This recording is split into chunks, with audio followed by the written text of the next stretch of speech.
everyone, and welcome to another Robcast, Revenge of the Nerd podcast. Kind of a con edition. Hey everybody, it's Rob Sachetto again. This year, it's happening fast and frequent. Much faster and more frequent than it has been in other years leading to this. However, I think I'm at my 160th or 61st, I think this one video. So guys, check out the channel. There's so much good stuff on there. Lego videos, con videos, movie reviews, all sorts of fun pop culture things. I'm Rob Sachetto, your guru of gore and lover of all things pop culture.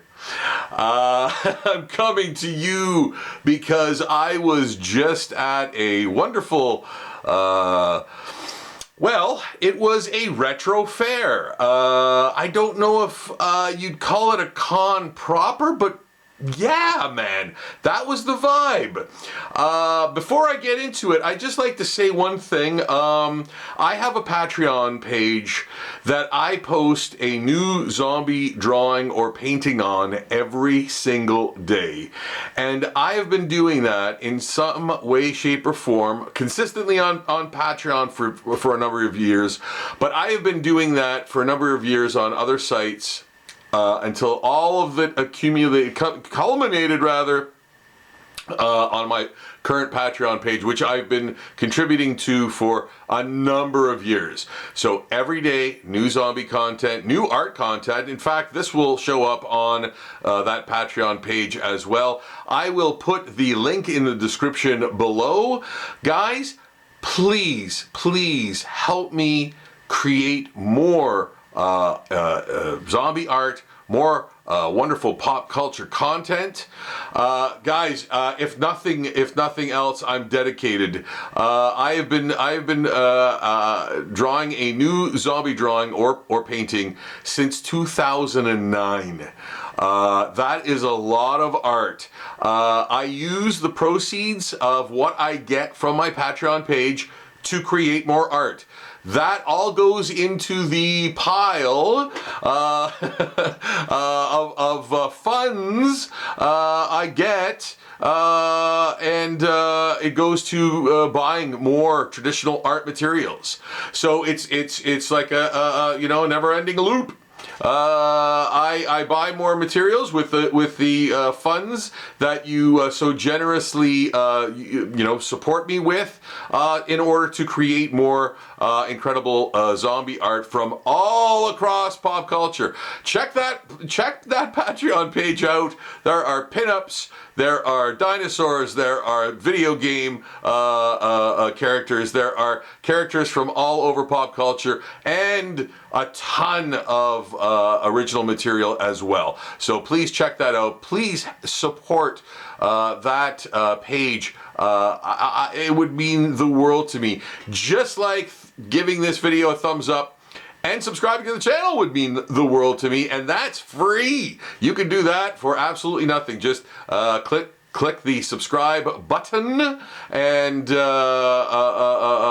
enjoy the video. So, without further to-do, getting right into the Hanmer Valley Shopping Center Retro Fair. That is the entire title. It was put on by Todd Irwin. There's his card. He wrote on the back of this card something very, very special. October 18th is going to be their Halloween Retro Fair do-over. So they're having another one. October 18th, you wrote it down for me. I am very much looking forward to that because my goodness, this is the first mall convention I have ever done. I have never ever been to this mall before.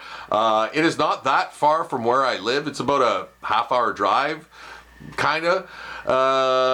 It was a cold and snowy day. The roads were horrible. I made it there. My car wouldn't start. So off to a good start. Once I got there though, my goodness, I've rarely seen anything that insane in terms of you know, well, the built-in foot traffic in a mall. The mall is open. There's a liquor store in it. There's like a dollar store. There's a bunch of stores in the mall.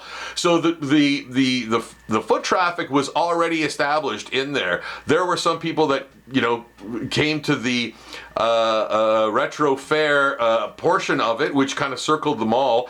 I wasn't even able to like check out the whole thing because I was happily stuck behind my table selling many things and talking to fledgling artists on how to get their feet wet in doing cons as well. So this con was, I'm going to call it a con for lack of a better term.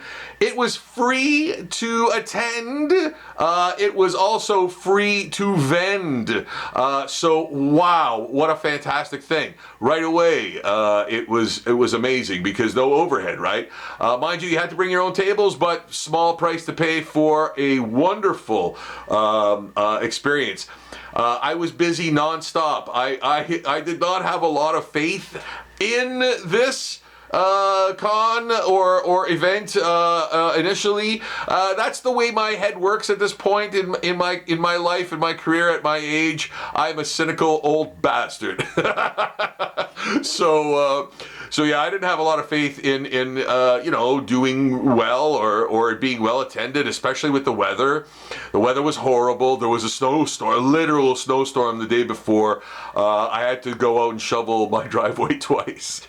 So anyway, aside from that, I have to say the con was fantastic. I, just like everyone else, had their area sort of mapped out. Easy access in and out. It's a mall, so you know, my goodness, you couldn't ask for anything easier to get in and out of.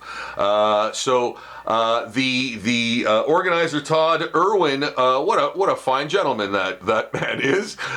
Really great guy. Seemed busy throughout the show.